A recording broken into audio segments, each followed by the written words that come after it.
Glória a Jesus. Identificaram o Salmo 15? Diga amém. A partir do verso 1 está escrito assim: Senhor, quem pode ter acesso a teu santuário? Quem pode permanecer em teu santo monte? Quem leva uma vida íntegra, pratica a justiça, de coração fala a verdade. Quem não difama os outros, não prejudica o próximo, nem fala mal dos amigos. Quem despreza os que têm conduta reprovável e honra os que temem o Senhor e cumpre suas promessas mesmo que seja prejudicado. Quem empresta seu dinheiro ao necessitado sem visar lucro e não aceita suborno para mentir sobre o inocente. Quem age assim jamais será abalado. Dependendo da sua tradução, quem age assim permanecerá na presença do Senhor. Podeis tomar o vosso assento.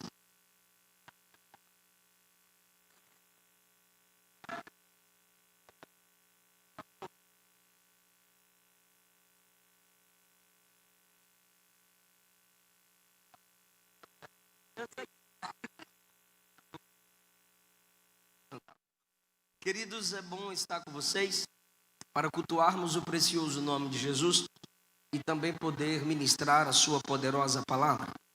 Ao pastor presidente Sadraque Muniz e a sua esposa, irmã Diná, que estão representados pelo pastor vice-presidente, que é o pastor Orlando Oliveira. Eu quero expressar a minha gratidão, meu muito obrigado a todo o corpo de obreiros que nesta igreja cooperam para o crescimento e desenvolvimento da obra do Senhor. O coordenador da UMADIPA é o pastor Marcelo Pinheiro, sua esposa Vanusa Pinheiro. Pastor Marcelo Pinheiro, meu muito obrigado. Sua esposa também, meu muito obrigado. Que o Espírito Santo nos conduza com muita graça e sabedoria. Os irmãos que foram me buscar no aeroporto e com muito carinho me receberam. Meu muito obrigado. Louvo a Deus pela vida das autoridades aqui presentes. Que o Senhor os conduza também com muita graça e sabedoria.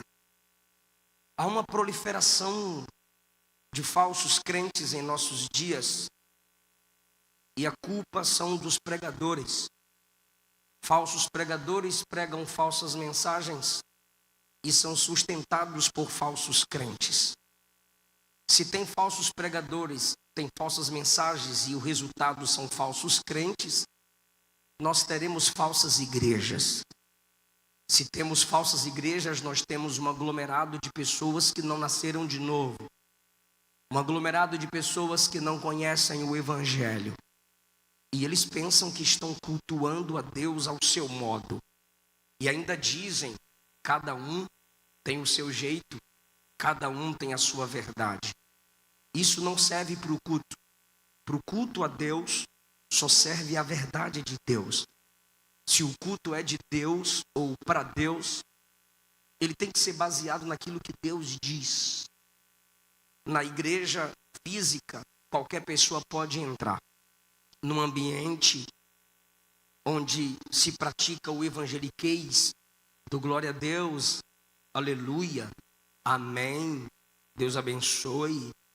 Qualquer pessoa pode entrar, mas na dimensão do culto, na dimensão espiritual, na atmosfera cultica, que atrai Deus e que toca o coração de Deus no louvor, não é para qualquer um. Não é para qualquer um. A igreja inclusiva é um engano, é um engodo de Satanás. A proliferação de igrejas para dizer que nós estamos crescendo e evoluindo é um engano de Satanás. Estamos olhando para a maioria das igrejas e muitas delas estão cheias de pessoas vazias de Deus. E nós dizemos, aquilo foi um avivamento? Ou isso é um avivamento? Estamos até cantando muito sobre avivamento. Mas a gente não consegue se comportar como crentes avivados. Jesus disse: porventura achará o Filho do Homem fé na terra quando ele vier? Lucas 18.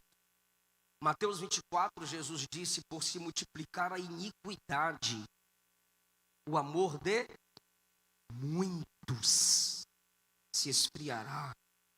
Paulo profetizou, escrevendo a Timóteo, que nos últimos tempos teríamos tempos trabalhosos. Eu não sei que tipo de avivamento a igreja está esperando, mas quando eu olho para a Bíblia, eu vejo uma exigência de comportamento avivado. Se você recebeu a ação e a unção do Espírito de Deus na sua vida, o seu caráter é transformado. A sua vida é alterada. Ela sai de um rumo humano, carnal e mundano e passa a ser controlada pela palavra. Para que isso, pastor? Para que você possa cultuar.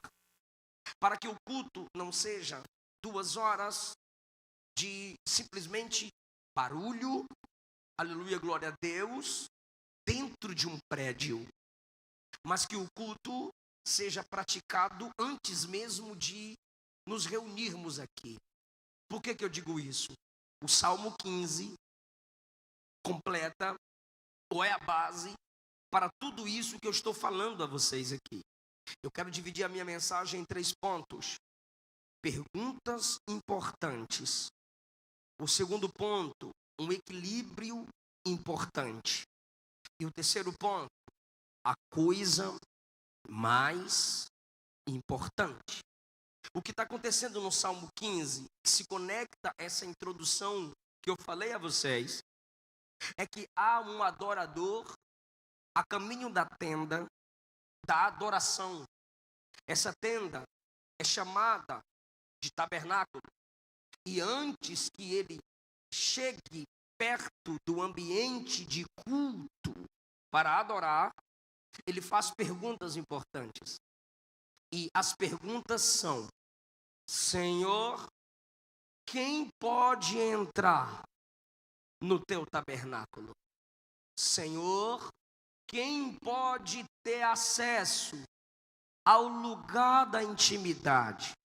Se você já leu o Êxodo, você sabe que o tabernáculo era dividido, para facilitar a compreensão, 3 partes: o átrio, o lugar santo e o santo dos santos. Se você já leu Êxodo a partir do 24, escute-me, você sabe que quem tinha esse acesso restrito de intimidade era o sacerdote, átrio, santo lugar e santo dos santos, uma vez por ano, o sumo sacerdote. Se você já leu Êxodo 24, você sabe, só sacerdote, tribo de Levi, e Davi não é da tribo de Levi, é da tribo de Judá. Só sacerdote, tribo de Levi, oferecendo o holocausto, ou seja, queimando totalmente um sacrifício. Só pode ter acesso aquele que tem o incenso, a fumaça que o cobre, enquanto ele entra para interceder pelo povo. Só pode entrar no tabernáculo quem se lava na bacia de bronze. Só pode entrar no tabernáculo quem tem as vestes sacerdotais, com a mitra na testa, escrita santidade ao Senhor. Quem tem o peitoral, o éfode, com pedras preciosas, e também os nomes das tribos de Israel, nos ombros ligados ao peito. Só pode entrar no santuário quem tem todo esse aparato sacerdotal. E tem que ser da tribo de Levi. Tem que ser sacerdote. Não é à toa que Davi é chamado de um homem segundo o coração de Deus. Por quê? Porque não era o plano original e eterno de Deus que só uma tribo, um homem de uma tribo, tivesse acesso ao local íntimo do culto. Não. Por isso que em Cristo tudo isso é ressignificado E todo o povo de Deus agora é sacerdócio real, que em qualquer lugar pode falar com Deus e atrair a sua presença. O que Davi está dizendo? Davi está dizendo que ele sabe lá dentro que a intimidade não é apenas para uma tribo. Ele sabe lá dentro que o plano original e eterno de Deus é para quem deseja Deus, é para quem ama Deus, é para quem quer sentir Deus. Só que ele não está dentro da tenda, ele não está dentro do tabernáculo, ele está a caminho do culto, ele está a caminho do tabernáculo. E antes que ele entre no tabernáculo, ele faz as perguntas importantes. Ele está indo, imagine por favor, era um tabernáculo em um lugar alto, pois o tabernáculo foi levantado para depois se tornar templo no monte Moriá, em um dos montes nas terras de Moriá. E enquanto ele se conduz à direção da tenda, à direção do tabernáculo, ele vai perguntando, antes do culto, antes de chegar no local de cultuar, ele vai perguntando, quem é que pode entrar? Quem vai sentir sua presença? Quem vai experimentar a intimidade? Como eu devo me comportar para que eu entre no ambiente cultico? Senhor, quem está preparado para ter acesso ao tabernáculo? A expressão habitar na tenda ou permanecer no monte não é na nossa linguagem morar fixamente, fixadamente, até porque o tabernáculo era móvel. Os irmãos sabem disso. O que era permanente era a experiência dentro do tabernáculo. Quando a chama acendia na tampa da arca, ou quando a glória descia na porta do tabernáculo, Êxodo 40, ou quando o fogo de Deus descia sobre o altar, 1 Crônicas 7. Isso era habitável no homem, isso era marcante no homem. Habitar é ter a marca do ambiente em mim. Você pode ter vários setores por onde passa e trabalha, mas você sabe o que é habitável em você. É o seu lar, é o seu quarto, é a sua cama. O que ele diz, Senhor, quem pode habitar? Quem pode ser impactado?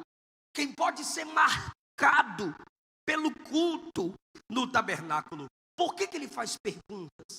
Quem faz perguntas quer saber. Quem faz perguntas reconhece que não sabe. Quem faz perguntas fica mais inteligente quando sabe a resposta. Só que é uma pergunta que ele mesmo vai responder. Quem faz pergunta é porque está analisando. Mas eu disse, ele não está perguntando para o sacerdote. Ele está perguntando a Deus, enquanto ele está indo cultuar a quem? Não estressa não. Ele não está perguntando ao sacerdote. Ele está perguntando a Deus, enquanto ele está indo cultuar. Com quem ele está falando no Salmo 15? Com quem? Com Deus. Então ele está indo cultuar a Deus. E essas perguntas é uma autoanálise. Eu estou preparado para cultuar? Eu estou preparado para adorar? Aí ele responde, só tem acesso quem é íntegro, quem pratica justiça, quem fala a verdade de coração, quem não é difamador, quem despreza os que têm conduta reprovável, quem honra quem teme a Deus, quem cumpre sua promessa mesmo quando sofre prejuízo, quem não aumenta a dor do necessitado e pobre, e o que não aceita suborno para mentir sobre o inocente. Esse eu sei que entra no culto. Esse eu sei que ele não fica sentado na cadeira, observando ou disfarçando glória a Deus e aleluia. Ele está dizendo: esse entra no culto. Esse tipo de gente toca o coração de Deus. Esse tipo de gente atrai a glória de Deus para a vida dele. Isso é um autoexame. O pregador examina seu sermão, legal. A banda examina a afinação dos instrumentos, legal. O cantor examina o repertório, tudo bem. Tecnicamente, isso é necessário. Mas teologicamente, culticamente, eclesiasticamente, temos que analisar nossa vida antes do culto. Do que você se encheu hoje? O que você assistiu antes de vir para o culto? O que você escutou antes de chegar no culto? Se você passou o dia na rede esgoto de televisão, sinto muito, você não vai adorar. Se você passou o dia se enchendo de pornografia na Netflix, sinto muito, você não vai entrar na tenda. Se você não consegue vir para o culto e antes de vir ao culto, olhar no espelho, minha irmã, e se perguntar: minha roupa está mais justa que Deus? Minha roupa está glorificando a Deus? Se o marido não consegue olhar para a esposa e dizer: hoje eu feri o coração da minha esposa. Se a esposa não consegue analisar-se diante do marido e dizer: hoje eu desonrei o meu marido. Se os filhos não conseguem lembrar: hoje eu rebelei-me contra meus pais. Se você não faz uma autoanálise antes de cultuar, não minta que você está sentindo a glória de Deus, porque não está. Ah, pastor, é que eu me arrepiei. Vai lá fora, tira a camisa ou se joga no rio para ver se tu não arrepia. Irmão, vida cultica é mais do que sentimentalismo barato. É mais do que ser crente sensitivo. Eu não estou dizendo que você não pode errar. O que eu estou dizendo é: examine o homem a si mesmo. Atos capítulo, esse versículo aqui está em 1 Coríntios 11. Atos capítulo 5 diz que quando o Espírito Santo, o Consolador, a pombinha, matou Ananias e Safira, a Bíblia diz que os ímpios não ousavam congregar naquela igreja. É melhor o inimigo declarado do que o inimigo disfarçado de amigo entre nós. Eles olharam para a igreja e disseram: ali o negócio é sério, ali não dá para mascarar, ali não dá para enganar. Ah, irmão, se você não faz uma autoanálise antes de cultuar, você não confessa pecado. Se você não faz uma autoanálise antes de cultuar, você não vai clamar pela graça. O que o salmista está fazendo é: eu estou indo adorar, mas será que eu vou adorar? Repito, entrar no prédio qualquer um pode. Aí você acelera e diz: mas no céu não entra. Nem precisa chegar no céu.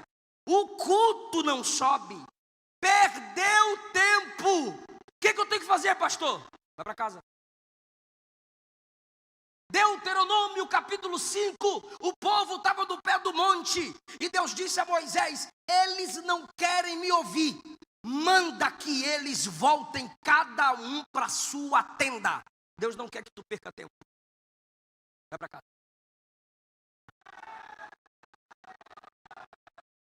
Quem pode entrar? O culto é coisa séria. Se não entendermos a seriedade do culto, se não tivermos uma visão comunitária de culto, lembra do texto da ceia, que não discerne o corpo de Cristo? Quem é o corpo de Cristo? A igreja. Quem não sabe o que é igreja, quem não se dedica a aprender eclesiologia, não é xingamento, não é língua estranha, é só a doutrina da igreja onde você congrega.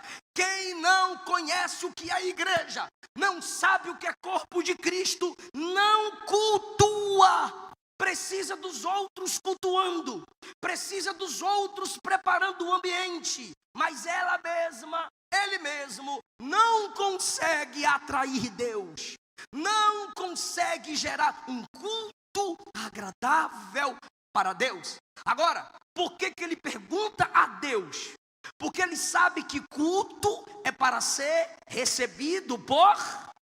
Ficou feio. Culto é para ser recebido por Deus. Então, para quem que ele está perguntando? Para Deus. Por que ele não pergunta para homem? Porque no culto, menos importa se os homens me recebem.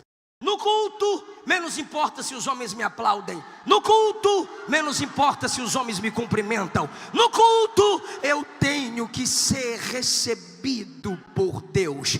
Se ele perguntasse em algumas igrejas, como é que eu faço para entrar do tabernáculo? Como é que eu faço para entrar do culto? Aí o pastor da igreja responderia: dê o dízimo, faça a campanha, traga a sua oferta, deixa o cabelão no pé, deixa a saiona no pé. Mas quando ele pergunta para Deus, o que eu tenho que fazer para cultuar? Seja justo, seja íntegro, fala a verdade do coração, não seja difamador, não seja prejudicial a ninguém, despreze quem tem conduta reprovável, valorize quem me teme, cumpra suas promessas, não abata o abatido ainda mais e não aceite suborno para mentir contra o inocente.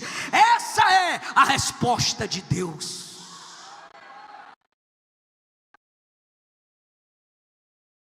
Segundo lugar, um equilíbrio importante. Primeiro lugar, uma pergunta importante. E qual é a importância da pergunta? Autoanálise. Segundo lugar, um equilíbrio importante. Que equilíbrio é esse? Vou perguntar de novo. Bora lá. Ele está perguntando para quem? Agora ficou chique. Ele quer cultuar a quem? A tenda e o monte são de quem? Fala, Deus! Ele quer sentir a presença de quem? Então, olha a resposta. Senhor, como que eu faço para te sentir, para te adorar, para entrar no santuário, para ver tua glória? Agora olha o equilíbrio. Ele quer Deus, mas quando ele responde, qual é o preparo? Como devemos nos comportar para que sintamos e tenhamos Deus em nosso culto? Escute isso, por favor.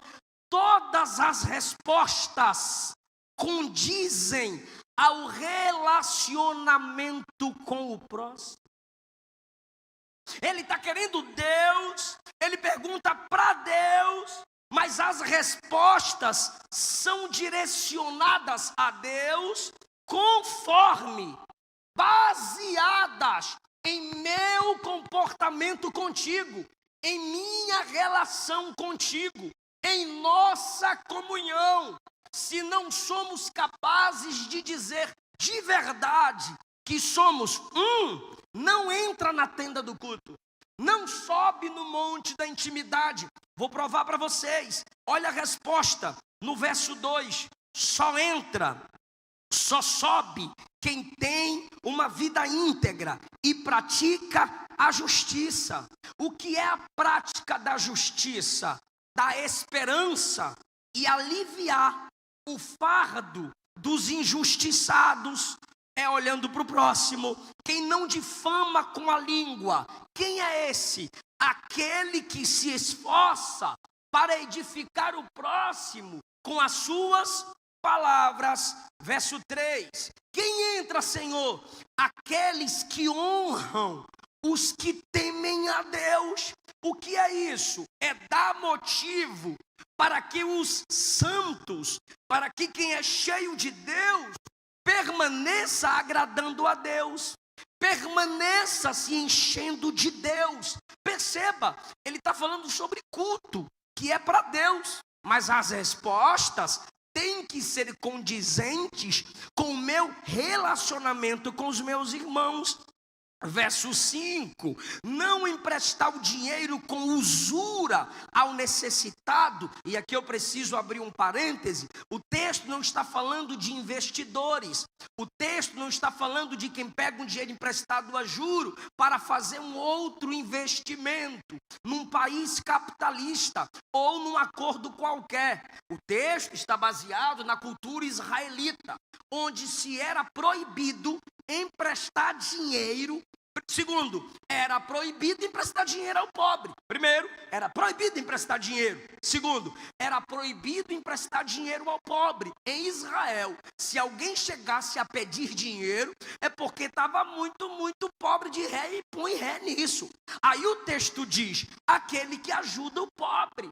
Aquele que não dá o dinheiro ao pobre dizendo, ou tu devolve ou eu te pego, ou tu me paga ou eu te apago. É esse tipo de gente aqui que está no contexto do Salmo. Ou seja, é alguém que ajuda o necessitado sem querer algo em troca. E o último verso diz: não aceita suborno contra o inocente. É amar a verdade acima das riquezas. Isso é um equilíbrio. O quê? Ele olha para Deus, ele quer Deus, aí Deus diz: você me quer? Quero. Você quer a minha presença? Quero. Então olhe para o lado, olhe para o próximo, cuide do seu irmão, zele da viúva, cuide do órfão. Estenda a mão para ajudar quem caiu e reconhece que caiu. Ajude o necessitado. Ou seja, não basta desejar a tenda da comunhão, é preciso ter comunhão com os irmãos. Quem deseja o secreto da tenda, da intimidade, tem que ter uma vida social ou eclesiástica de amor entre irmãos e paz, se possível, com quem, mesmo que ímpio, seja respeitador com os princípios de Deus. Olhar para o monte da santidade não pode me fazer esquecer de quem está ao meu lado. Irmão, Deus veio em Cristo como gente. Jesus andou entre as gentes, está no céu como gente e vai buscar para arrebatar a gente. Deus é Deus que investe nos seres humanos. Você lembra do Getsemane? Quando Jesus estava no Getsemane, Pedro pega a espada e fere a orelha do servo do sumo sacerdote, Malco. Jesus se ajoelha, pega a orelha e devolve. Aí olha para Pedro e diz assim: guarda a tua espada, eu tenho acesso a 12 legiões de anjos. Se eu desse uma ordem, estava todo mundo aqui. Isso é chique, não é? Vou perguntar de novo. Ele tem acesso a quantas legiões? Cada legião romana tinha 6.000 soldados. Multiplique por 12. Multiplicou. Aí ele olha para os 12 homens e diz: eu não vou invocar 12 legiões. Eu escolhi 12 homens. Aquele que tinha acesso a 12 legiões de anjos preferiu trabalhar com seres humanos falhos, pecadores como eu e você. Sabe o que é isso, irmão? Assim como Jesus acreditou em você, quem é você para desacreditar nas pessoas? Por que você não se levantar e dizer: pelo amor de Cristo, eu vou levantar o caído, eu vou trazer de volta quem se abateu? Alguém está entendendo essa palavra aqui? Irmão, na maioria das vezes, nós pensamos assim: eu fiz tanto e não me agradeceram, eu fiz tanto e não me honraram. E o Espírito me conduz a dizer a alguém aqui: esqueça o bem que você fez, E jamais esqueça o bem que fizeram a você. Esqueça o bem que você fez. E jamais esqueça o bem que fizeram a você. Porque se você ficar se lembrando demais do bem que você fez, você se tornará uma pessoa amargurada. Porque o ser humano é ingrato. Então esquece o que você fez, até porque foi Deus que usou você. Foi Deus quem abençoou você. Foi Deus que deu graça a você. Agora jamais se esqueça do que fizeram por você de bom. Por quê, pastor? Porque assim você se torna uma pessoa grata. Assim você se torna uma pessoa humilde. Assim você reconhece que tudo vem de Deus e é para a glória de Deus. Fizeram o mal a você, mas é você que escolhe se vão te tornar tão mal quanto eles. Judas vê Jesus como fracassado. Judas vê Jesus como alguém que deve ser traído. Mas Jesus olha para Judas e diz: amigo. Pedro nega Jesus 3 vezes. Jesus vai na praia atrás de Pedro e diz assim: filhos, tendes o que comer? Pedro olha e nega. Jesus olha e chama de filho. Sabe por quê? Se você tem Cristo na vida, você independe das ingratidões humanas para continuar servindo Deus. E só serve Deus quem serve os seus irmãos.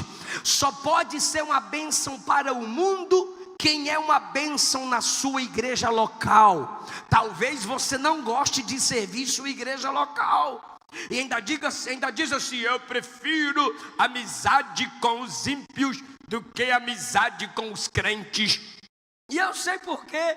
Porque amizade com ímpio é: tu me feriu, vaza da minha vida. Tu me feriu, vou te colocar na cadeia. Agora, relacionamento com irmãos, não pode colocar na justiça antes de tentar se reconciliar.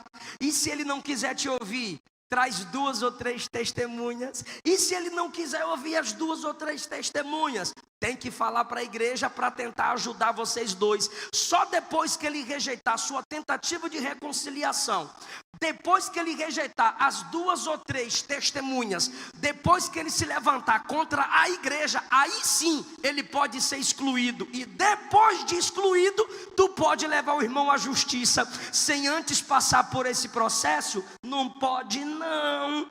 Essa é a questão. O mundo lá fora aprontou comigo, cai fora. Aqui não, vai perdoando. Na ceia tem que cear junto. No culto tem que dar glória a Deus junto. E tem que dizer que Deus te abençoe, que Deus te dê graça, que Deus te leve além do que você sonhou. O que é isso, pastor? É vida cultica. É vida de quem entra na tenda. É vida de quem entra no santuário. Pastor, mas eu quero Deus. Cristo é o cabeça, mas Ele é o cabeça de um corpo. Quem não tem comunhão com o corpo, nunca terá comunhão com a cabeça. Mas eu estou dizendo sobre equilíbrio importante. Até na comunhão entre irmãos, até nessa questão do amor, tem que haver equilíbrio também. Porque tem gente que quando fala de amor, só prega sobre esse atributo de Deus. Os pregadores, ursinhos carinhosos, os netcrentes. Deus é amor. Deus é amor. O Novo Testamento diz que Deus é espírito, mas para eles Deus é só amor. O Novo Testamento diz que Deus é luz, mas para eles Deus é só amor. O Novo Testamento diz que Deus é santo, mas para eles Deus é só amor. O Novo Testamento diz que Deus é fogo consumidor, mas para eles Deus é só amor. Então, bora falar do equilíbrio do amor? Bora. Verso de número 4. Vou voltar para o 3. Entra na tenda quem não difama, quem não prejudica, quem não é caluniador. Aí vem para o 4. Entra na tenda da intimidade, cultua de verdade aqueles que desprezam os que têm conduta reprovável. Aleluia. que é isso, pastor? É o amor. O que é isso? É a palavra. O que é isso? A Bíblia. Não adianta você estar no culto, cumprimentando os irmãos, ajudando os irmãos, mas lá fora você faz aliança com gente bandida, safada, que desonra o evangelho, que desonra a família, que quebra princípios. Sabe o que é isso? Hipocrisia. Sabe o que é isso? Falta de equilíbrio cristão. O equilíbrio cristão é doar sem doer. Crente não dá moral para imorais. Crente não faz aliança com quem quebrou a aliança com Deus. Se tem caráter reprovável, o máximo é boa noite, bom dia. Agora, comunhão é só com quem nasceu de novo. Comunhão é só com quem está na luz de Jesus. Então deixa eu ser mais claro. Denuncie os falsos pastores, denuncie os falsos pregadores, denuncie os falsos crentes. Se afaste desses falsos crentes. Só vou ler 2 versos para caminhar dentro do meu tempo. O texto de 1 Coríntios, capítulo 5, versículo 9. Olha Paulo dizendo: quando lhes escrevi, pedi que vocês não se misturassem com pessoas imorais. Verso 11, o que eu quero dizer é que vocês não devem fazer companhia a ninguém que se diz irmão em Cristo, mas vive na imoralidade sexual. Se diz irmão em Cristo, mas é ganancioso, é idólatra, é beberrão, é ladrão. E Paulo conclui: nem ao menos coma com alguém assim. Não se sente à mesa com quem despreza os princípios da palavra. Bem-aventurado é o varão que não anda segundo conselhos dos ímpios, não se assenta na roda do escarnecedor, não se detém no caminho do pecador. Você foi chamado para ser luz. É verdade o ditado: me diga com quem tu andas e eu vou dizer quem é você. Me diga quem é você e eu vou saber com quem você anda. Se faltar gente santa na terra para andar com a igreja, ela tem o Pai, o Filho e o Espírito Santo e os anjos de Deus que não a abandonam. O que é que Paulo disse sobre os hereges? Tito 3,10. Ao homem herege, depois de uma e outra admoestação, evita-o, bloqueia, para de seguir, manda vazar. Para que isso, pastor? Se você quer ter intimidade. Eu não peço para dar glória não, fica de boa. Último lugar, a tarefa mais importante. O que é? Integridade. Irmão, olha a pergunta dele: Senhor, quem pode entrar na tenda? Senhor, quem tem acesso ao monte da intimidade?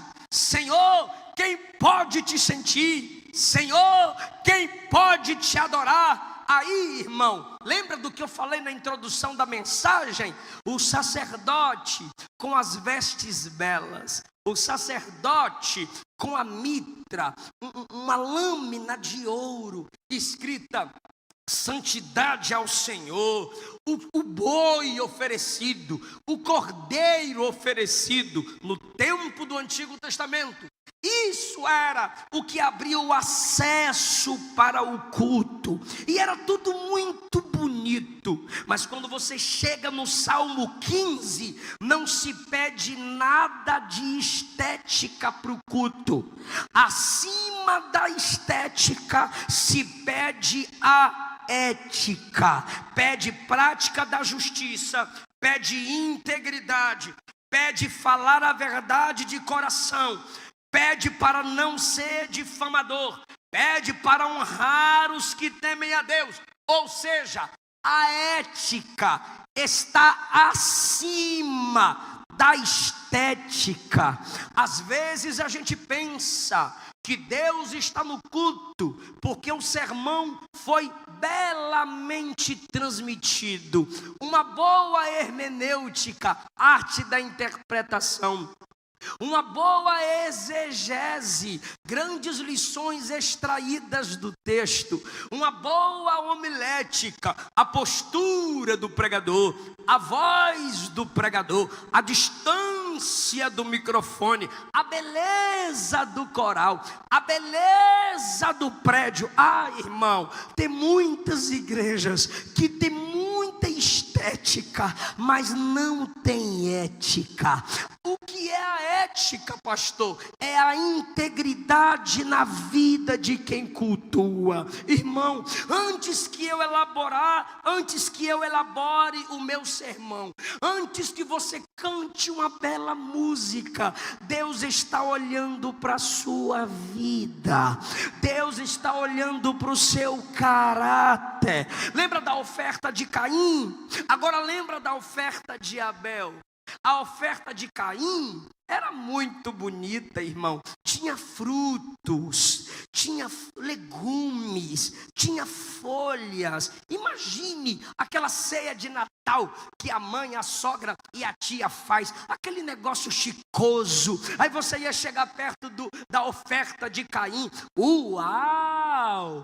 Que top! Cadê a oferta de Abel? Aí tu olha pro lado de lá, lá vem Abel. Pera aí que eu tô chegando. Aí pega a ovelha, aí pega a ovelhinha, pega uma faca afiada, mete no pescoço, rasga. Aí depois vem no peito da ovelhinha, rasgou. Aí mete a mão nas entranhas e lá no bucho, puxa a gordura. Tô chegando e coloca no altar. Pleque. Aí você...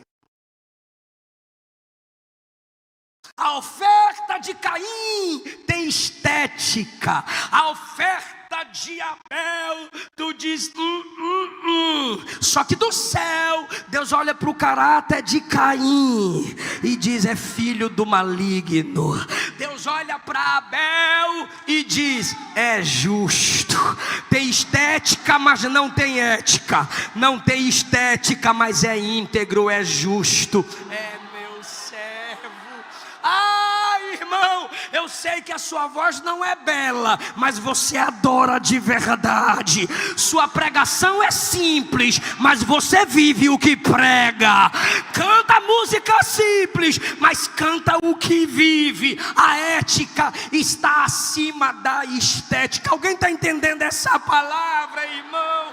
Senhor, quem é que vai te adorar? Aquele que tem caráter, aquele que odeia a injustiça, aquele que honra o próximo. Esse entra na minha presença. Lembra de Jesus, homem de dores, Isaías 53, nenhuma beleza nele víamos, porque esbofeteado, febril, ensanguentado. Olha para a cruz, não tem estética alguma, mas quem está morrendo em nosso lugar é santo, é santo, é santo. Não tem beleza, mas é o perfil de toda a ética. E no dia do arrebatamento, aí ele vai estar lindo demais. 2 Tessalonicenses 1, a Bíblia diz que os ímpios vão tremer na presença dele, mas a igreja vai admirá-lo. A igreja vai admirá-lo. A igreja vai cantar: o meu amado é o mais belo entre milhares e milhares. A igreja já adora na beleza da santidade. Beleza para o culto é santidade. Eu sinto a presença de Jesus aqui.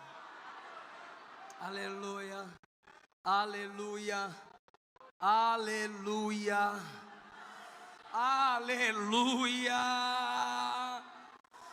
O que é beleza para Deus? Caráter. Não há direito sem deveres. Só tem intimidade na tenda secreta do culto quem cumpre seu dever cristão fora do culto. Eu lembro que na minha infância as irmãs do ciclo de oração cantavam: o que viestes fazer aqui nas é raiz, Dinossauro. Mas hoje a pergunta é: o que vai fazer depois daqui?